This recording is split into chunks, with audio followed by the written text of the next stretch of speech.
शिरूर लोकसभा क्षेत्र के महाविकास अघाड़ी के उम्मीदवार डॉक्टर अमोल कोल्हे ने आज भोसरी विधानसभा क्षेत्र में अपना आधिकारिक चुनावी अभियान का शंखनाद किया।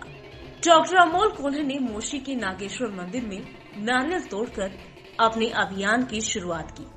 अमोल कोल्हे ने विश्वास जताया है कि दिल्ली में महाराष्ट्र के स्वाभिमान को मजबूत रखने के लिए भोसरी मोशी के मतदाता 100% मेरे साथ खड़े रहेंगे।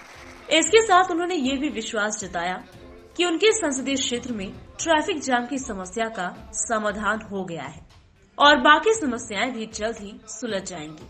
जैसा कि सभी ने सोचा था कि बैलगाड़ी दौड़ कभी खत्म नहीं होगा, इसी तरह भोसरी विधानसभा क्षेत्र के रेड जोन पर भी नकेल कसी जाएगी। अमोल कोल्हे ने ये भी कहा कि मैंने इसके लिए संसद में उचित व्यवस्था की है।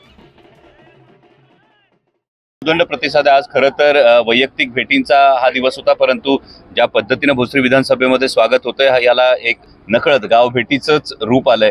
हा उदंड प्रतिसाद सर्वसामान्य जनतेचा आहे आणि हा दिलासा आहे की ही जी निवडणूक सर्वसामान्य जनतेने हातात घेतली याचं हे द्योतक आहे। मला असं वाटतं वेट अँड वॉच आदरणीय पवार साहेब आणि आमदार निलेशजी लंके या संदर्भातली भूमिका लवकर स्पष्ट करतील। बघा, पुरस्कार घेणारे हात बदलले की बोलणाऱ्याचे बोल बदलू नयेत अशी एक संस्कृती आहे आणि माननीय पंतप्रधान ज्या पुरस्कारासंदर्भात स्वतः ट्विट करतात आणि संसदीय कामकाज मंत्री ज्या समितीचे अध्यक्ष असतात याचं गांभीर्य हे 3 टर्म खासदार राहिलेल्या व्यक्तीला नसावं याचं मला सखेद आश्चर्य आहे। शिवाजीराव पाटील यांना जी काही उमेदवारी जाहीर झाली त्यानंतर भोसरीचे आमदार जे आहेत विलासराव दांडे पाटील नाराज असल्यासारखे वाटतायत, काय एकंदरीत वाटतं?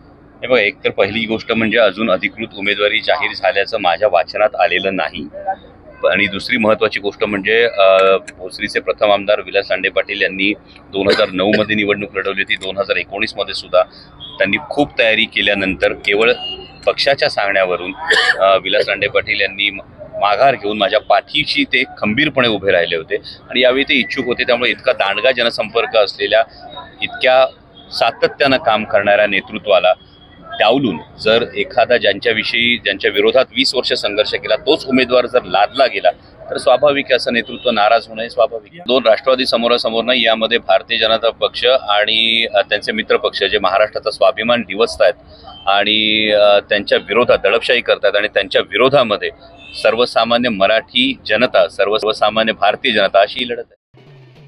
Bureau report, VSRS news, Pune, Maharashtra.